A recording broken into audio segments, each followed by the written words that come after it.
Assalamualaikum warahmatullahi wabarakatuh. Perkenalkan nama saya Nabila Permatasari Laksono dengan 3 digit NIM akhir 049 dari Program Studi Teknologi Rekayasa Otomasi Fakultas Sekolah Vokasi Universitas Diponegoro. Jadi di sini saya akan menjelaskan tentang modul 3 yaitu pemrosesan citra dari mata kuliah Computer Vision. Oke, dimulai dari yang slide pertama ini. Di slide ini dijelaskan ada 3 cara utama dalam mengolah citra. Pertama adalah operator titik, di mana setiap piksel diproses sendiri tanpa melihat sekitarnya. Kedua ini adalah operator ketetanggaan konteks, yaitu piksel diproses dengan mempertimbangkan piksel di sekitarnya. Yang ketiga adalah operator global, yang melihat gambar secara keseluruhan. Jadi perbedaannya ada di seberapa luas konteks yang dipakai saat memproses gambar. Lanjut ke yang slide ketiga. Di sini ada histogram dan equalization. Slide ini membahas histogram yang menunjukkan distribusi tingkat kecerahan piksel dalam gambar. Lalu ada equalization, yaitu untuk teknik untuk meratakan distribusi tersebut supaya kontras gambar jadi lebih jelas. Intinya, gambar yang tadinya terlalu gelap atau terlalu terang bisa dibuat lebih seimbang. Tapi kalau berlebihan bisa muncul noise. Oke, lanjut ke yang keempat. Ini ada KH atau adaptive contrast. Kecerdasan kontras adaptif. Di sini dijelaskan versi lebih canggih dari equalization, yaitu Kelahe. Bedanya Kelahe bekerja secara lokal per bagian kecil gambar, bukan seluruh gambar sekaligus. Ini membuat hasilnya lebih natural dan tidak terlalu berisik. Jadi cocok untuk gambar dengan pencahayaan yang tidak merata. Lanjut ke yang slide kelima, yaitu masih di lanjut ke bab 2, slide kelima, yaitu segmentasi warna dan fitur. Di sini ada ruang warna HSV. Ini menjelaskan perbedaan RGB dan HSV. RGB mencampur warna dan pencahayaan jadi satu, sedangkan HSV memisahkan warna W, tingkat kepekatan saturation, dan kecerahan value. Karena itu, HSV lebih cocok untuk segmentasi warna, misalnya mendeteksi warna merah pada objek. Nih, jadi kayak gini. Lanjut ke slide selanjutnya, yaitu ada thresholding global and OTSU. Di sini dibahas cara mengubah gambar jadi hitam putih biner menggunakan threshold. Metode OTSU otomatis mencari nilai ambang terbaik berdasarkan histogram. Jadi kita tidak perlu menentukan nilai threshold secara manual karena sistem yang menentukan secara optimal. Lanjut ke thresholding adaptif, menaklukkan bayangan. Ini menjelaskan thresholding yang lebih fleksibel. Nilai ambang tidak sama untuk seluruh gambar, tapi menyesuaikan tiap area. Ini sangat berguna untuk gambar dengan bayangan atau pencahayaan yang tidak merata. Misalnya dokumen yang difoto kayak gini nih. Oke, lanjut ke slide yang ke-8, yaitu ada prinsip konvolusi 2D mesin spasial. Di sini dijelasin konsep konvolusi, yaitu proses menggunakan kernel matriks kecil untuk memproses gambar. Kernel ini digeser ke seluruh gambar untuk menghasilkan efek tertentu seperti blur, sharpen, atau edge detection. Intinya ini adalah dasar dari banyak teknik pemrosesan citra. Lanjut ke slide ke-9, yaitu di sini ada perbandingan filter. Ada Gaussian, median, bilateral. Nih, 3 jenis filter. Gaussian blur untuk menghaluskan gambar, median filter bagus untuk menghilangkan noise, salt and pepper, dan bilateral filter yang bisa menghaluskan tanpa merusak tepi. Jadi tiap filter punya kelebihan dan kekurangannya masing-masing. Oke, lanjut ke slide ke-10, yaitu sharpening, menggali detail frekuensi tinggi. Slide ini membahas cara mempertajam gambar, tekniknya dengan mengurangi versi blur dari gambar asli, lalu menambahkannya kembali. Hasilnya detail, jadi lebih tajam. Tapi kalau terlalu kuat bisa muncul efek aneh seperti halo di sekitar objek. Lanjut ke slide 11, yaitu di sini ada mendeteksi batas operator Sobel and Kenny. Ini apa, deteksi tepi lah. Di sini tuh dijelasin ada dua metode deteksi tepi. Sobel digunakan untuk mendeteksi arah dan kekuatan tepi, sedangkan Kenny lebih kompleks dan hasilnya lebih rapi. Kenny dianggap sebagai standar karena mampu menghasilkan garis tepi yang tipis dan jelas. Lanjut ke slide ke-12, di sini ada Laplacian dan matriks keputusan detektor tepi. Slide ini menjelaskan metode lain untuk deteksi tepi menggunakan turunan kedua Laplacian. Tepi dideteksi saat terjadi perubahan tanda zero crossing. Metode ini sensitif terhadap noise, jadi biasanya dikombinasikan dengan Gaussian atau LOG.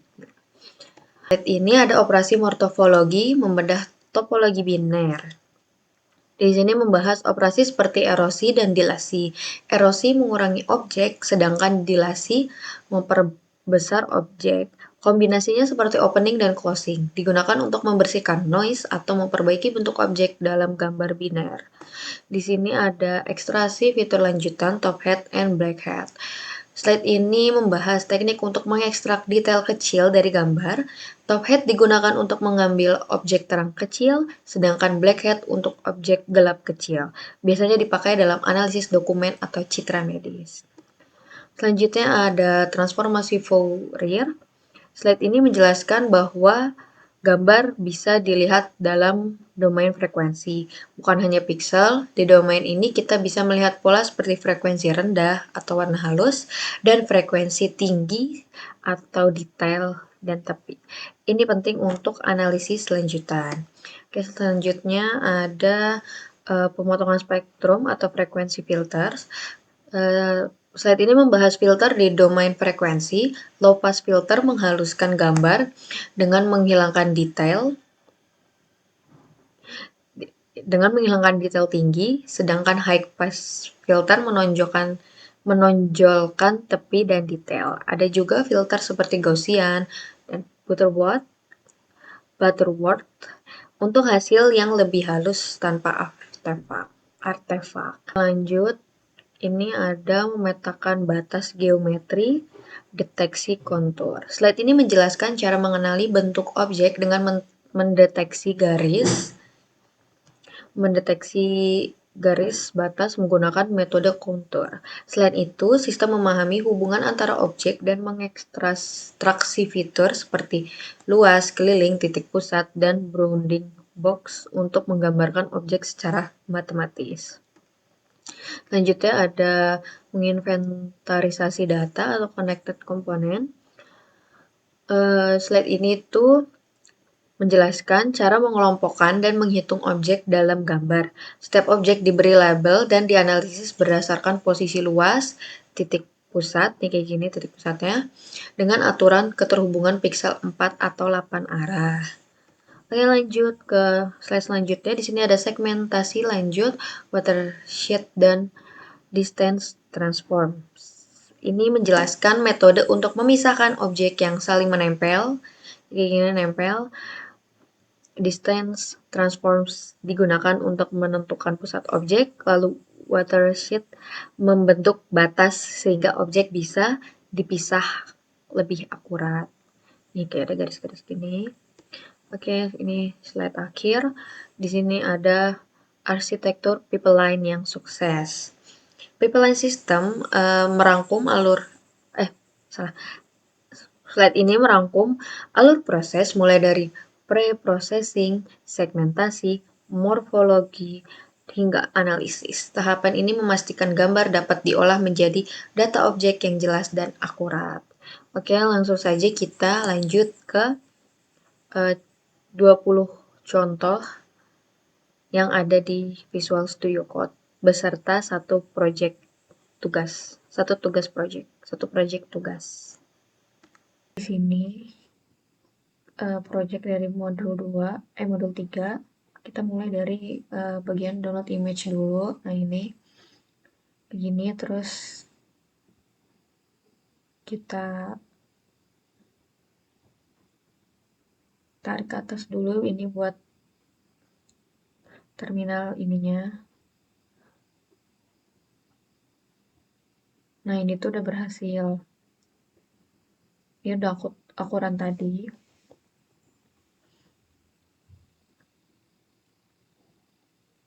Nah, ini gambarnya yang berhasil. Ada nih project bilateral, project dahe, project input, low pass sama high pass sama pipeline. Oke, lanjut ke kita turunin lagi.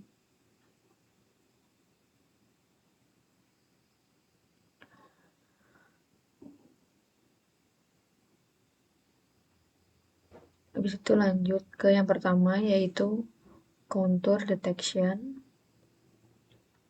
Kayak gini codingannya, lalu kita run Python filenya. Nah, di sini keluar yang sebelah kiri ada gambar asli, yang tengah ada binary, yang kanan ada kontur.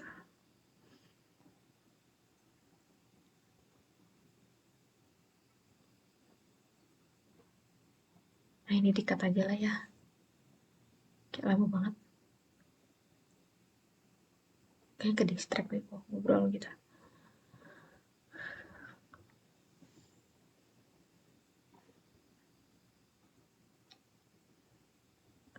Oke, selanjutnya ini ada binary.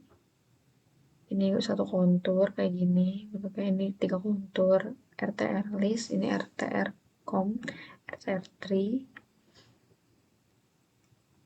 Selanjutnya ini ada keluar gambar original kayak gini. Ini 7 titik, ini 5 titik, ini 4 titik.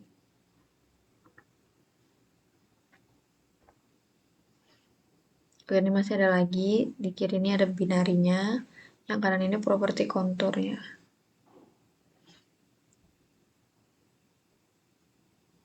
Oke, kalau udah nggak ada, kita lanjut ke yang kedua. Kita run histogram equalization. Nah, di sini ada demo 1 histogram asli gambar. Ini gambar yang kiri tuh grayscale asli, yang kanan ini histogramnya. Oke, yang kedua ini ada demo 2 ekualisasi histogram grayscale. Di sini ada gambar asli dan histogram bawahnya. Oke. Nah, yang ketiga ini ada demo 3 ekualisasi warna via channel L, warna ruang lab. Nah, ini warna ekualisasi yang kanan, yang warna terjaga dan kontras meningkat. Yang kirinya gambar warna asli. Nah, ini yang untuk demo keempat. Ekualisasi pada berbagai kondisi exposure. Ini terlalu gelap, no ini normal. Setelah EQ itu over exposed. Terus yang kanan ini histogramnya dari normal, terlalu gelap, dan terlalu terang. Oke, kita close. Lanjut ke yang ketiga, itu Clahe. Langsung aja kita run. Nah, ini demo satunya, Global EQ versus Clahe. Nah, yang atas ini ada asli, equally Zehis, sama Clahe yang paling kanan, bawahnya ini histogramnya. Ini demo 2, variasi clip limit pada Clahe. Ini clip limit 1, clip limit 2, clip limit 4, clip limit 1, clip limit 8. Oke, lanjut ke demo ketiga. Demo 3 itu ada variasi tile grid size pada Clahe. Nah, ini ada 16 kali 16, 32 kali 32, 64 kali 64. Oke, nah ini demo 4-nya, Clahe pada gambar berwarna via ruang warna lab. Yang kiri asli, yang tengah global EQ, yang kanan Clahe dengan clip limit 2, tile 8 kali 8. Oke, lanjut ke yang keempat. Kayaknya udah nggak ada lagi. Nah, ini kita run. Nah, ini keluar gambar warna-warni gini nih. Hue spektrum.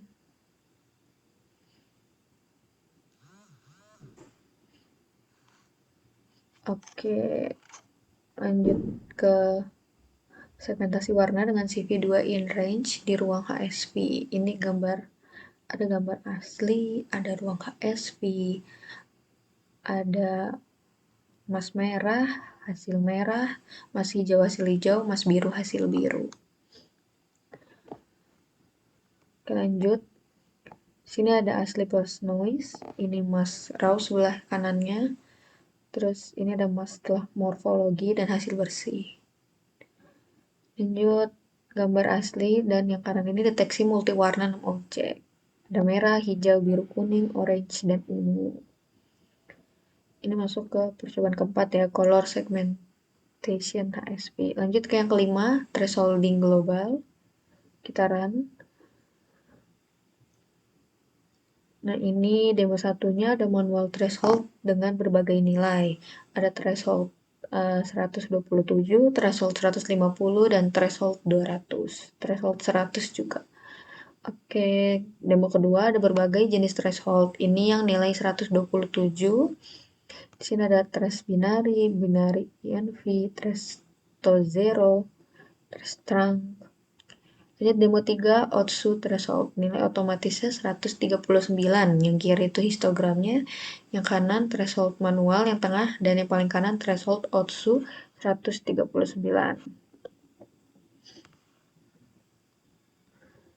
Di sini ada demo 4, pengaruh noise pada global thresholding Otsu. Ada 8 gambar, tanpa noise, noise ringan, noise sedang, noise berat. Ini dengan Otsu 139, 138, 134. Terus udah gak ada lagi, lanjut ke yang keenam, thresholding Otsu triangle. Kita run. Nah, di sini percobaan 6, Otsu and triangle thresholding. Ini original, ini Otsu T231, Otsu plus blur, bawahnya histogram, terus ada nature Otsu. Lanjut ke yang ketujuh itu ada adaptive thresholding. Kita run aja. Nah, ini ada demo satunya Mean versus Gaussian adaptive threshold. Nah, ini ada gambar asli, ada adaptive thresh mean, adaptive thresh Gaussian.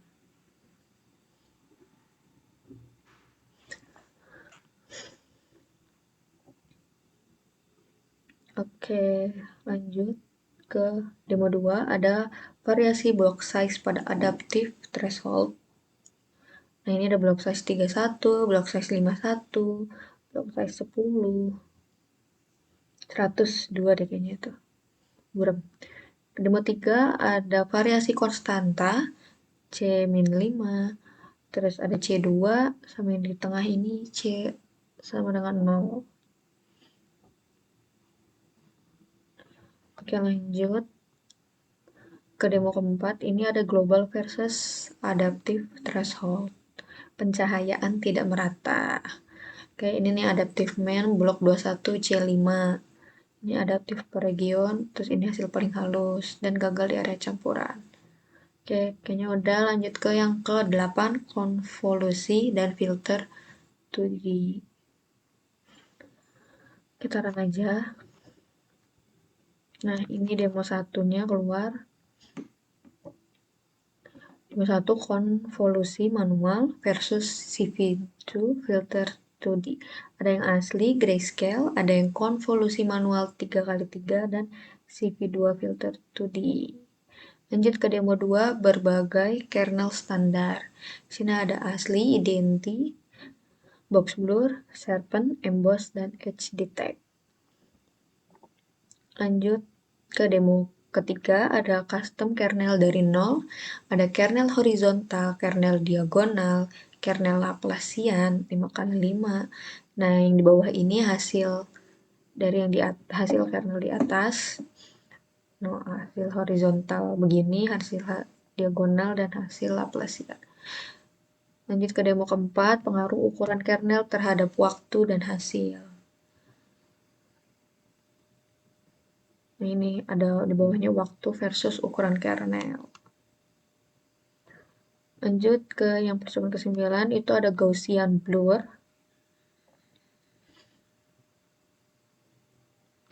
Demo pertama, Gaussian blur versus box filter. Ini gambar asli, ini Gaussian blur ke-15 blur rata dan box filter. Lanjut ke demo kedua, yaitu demo 2 pengaruh ukuran kernel Gaussian. Asli K3, K7, K15, K31. Bawahnya profil asli, profil K3, dan seterusnya. Lanjut ke demo 3, pengaruh nilai sigma pada Gaussian blur. Ada asli, ada yang di bawahnya ini kernel, posisi pixel gitu. Terus lanjut ke demo keempat, demo 4, separable Gaussian.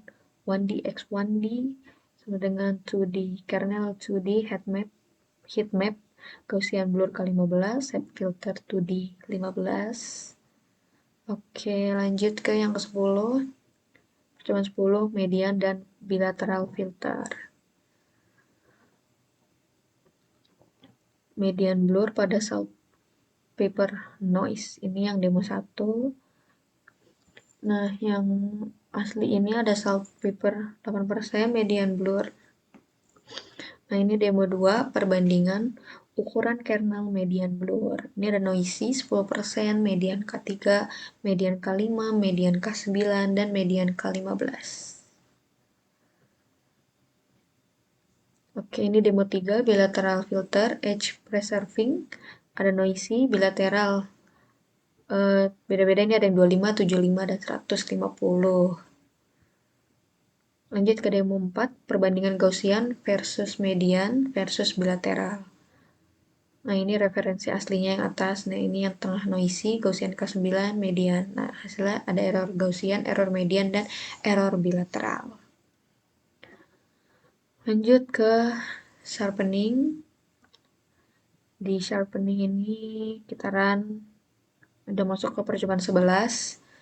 Oke, demo 1 ada kernel sharpening, ada asli, ada sharpeningan X3, sharpeningan X5, dan sharp quad X9. Oke, demo 2-nya ada unsharp masking atau USM, ada mask detail 1,5, ada USM manual, dan USM add weighted. Oke, lanjut ke demo 3, ada Laplacian sharpening, ada yang K3, ada yang K5. Nah, ini Laplacian atasnya, yang di bawah tuh yang sharp-nya, sharp Laplacian. Oke, demo 4 ada perbandingan kekuatan sharpening atau alpha. Ada yang 0,5, ada yang 1,1, ada yang 2, ada yang 4. Bawahnya ini profil.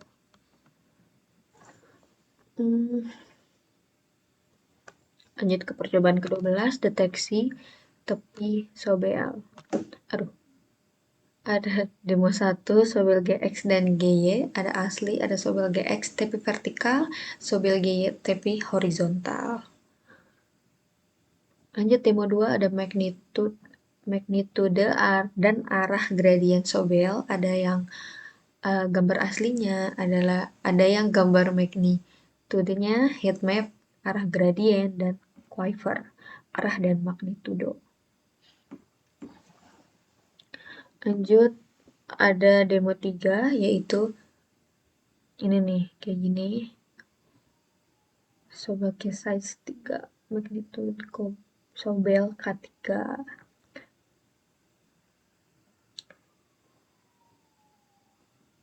Oke, lanjut, ini ada profil magnitude di baris tengah. Kayak gini. Nah, ini magnitude case size ada 1357 bawahnya, atas bawah.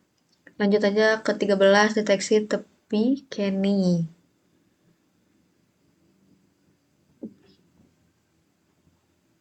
Ada percobaan 13 nih, deteksi tepi Kenny kayak gini nih, blur 5, blur 11. Beda-beda, ada blur yang 0. Oke. Kayaknya cuma 1. Lanjut ke 14, deteksi tepi Laplacian.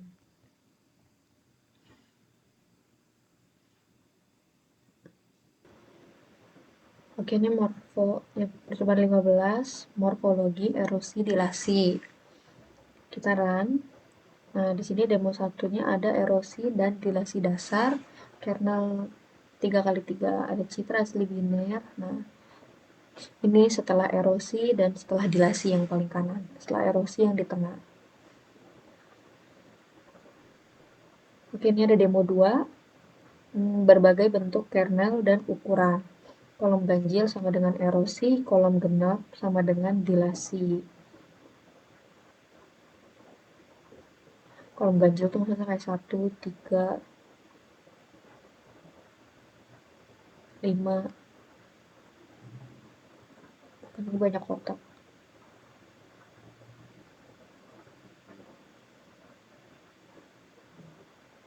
Nah, kalau kolom genap berarti 2, 4, 6, 9, 8. Astagfirullah. Terus demo 3 ada pengaruh iterasi berganda, kernel 3x3, ada 1, 3, 5, 7. Oke, lanjut ke demo 4, ada aplikasi nyata erosi dan dilasi. Yang kiri ini citra dengan noise, yang tengah setelah erosi, yang kanan pixel terhapus. Lanjut ke, gak ada lagi, lanjut ke percobaan ke-16. Kita run. Nah, ini demo 1, opening, hapus, noise versus closing, tutup lubang. Yang kiri citra asli, yang tengah opening, yang kanan closing. Terus ada demo 2 ini morphological gradient, ada dilasi erosi outline. Lanjut ke demo 3, ada top hat, objek terang kecil, and black hat, lubang gelap kecil. Yang tengah top hat, yang kanan black hat. Oke, lanjut ke demo 4, hit or miss transform, deteksi pola spesifik. Yang kiri citra asli nih. Nah, ini terdeteksi ujung kanan, terdeteksi sudut. Lanjut ke, nggak ada lagi demonya, kita lanjut ke percobaan ke-17, top hat, black hat. Demo 1, white top hat transform. Ini gambar asli, selisih manual, dan histogram OTH-nya. Oke, lanjut ke demo 2, ada black top hat transform. Ada gambar asli, selisih manual versus OpenCV, dan histogram BTH. Demo 3 ada koreksi pencahayaan tidak merata, background subtraction via white top hat. Nih, simulasi tidak rata, ada hasil koreksi top hat, dan ada background diestimasi. Oke, nggak ada. Oh, ada lagi. Demo 4 ini pengaruh ukuran structuring elemen pada white top hat SL lebih besar. Fitur yang lebih besar ikut tertangkap. Bawahnya nih histogramnya. Lanjut ke demo selanjutnya. Kayaknya udah nggak ada. Lanjut ke percobaan ke-18 berarti. Langsung di run.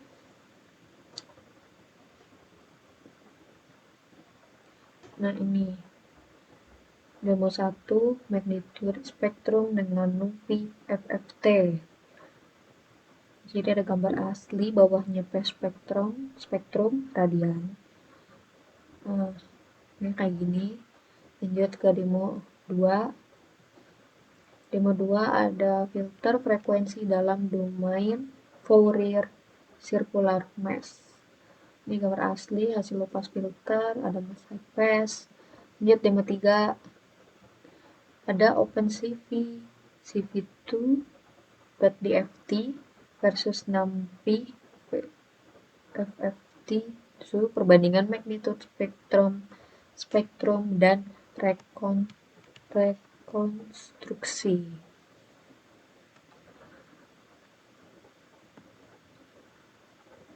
Nah, ini kayak gini gambar-gambarnya. Ini rekonstruksi OpenCV, selisih rekonstruksi.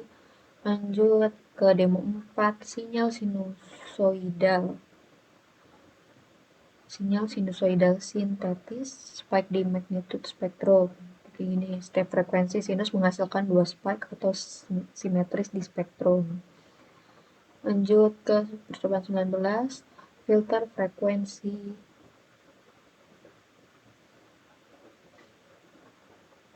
Ini ada low pass filter, ideal versus Gaussian versus Butterworth.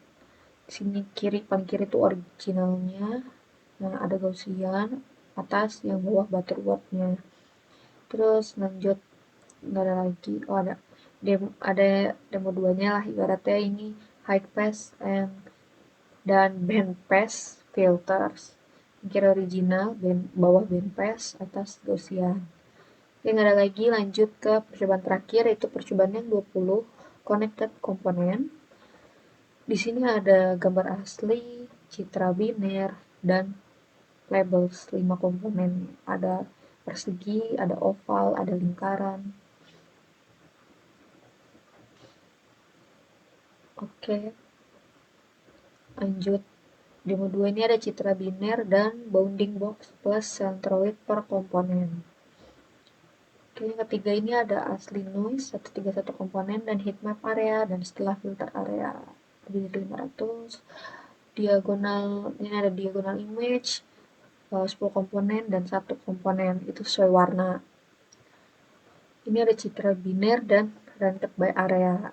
Ini ada hashtag 3, hashtag 6, hashtag 1, hashtag 7. Oke, udah lanjut aja kita running projectnya. Project pipeline, nah ini codingannya. Nih di sini ada 300 lebih line.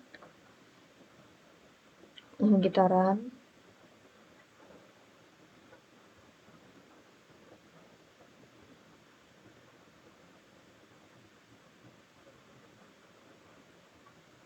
Ini hasilnya.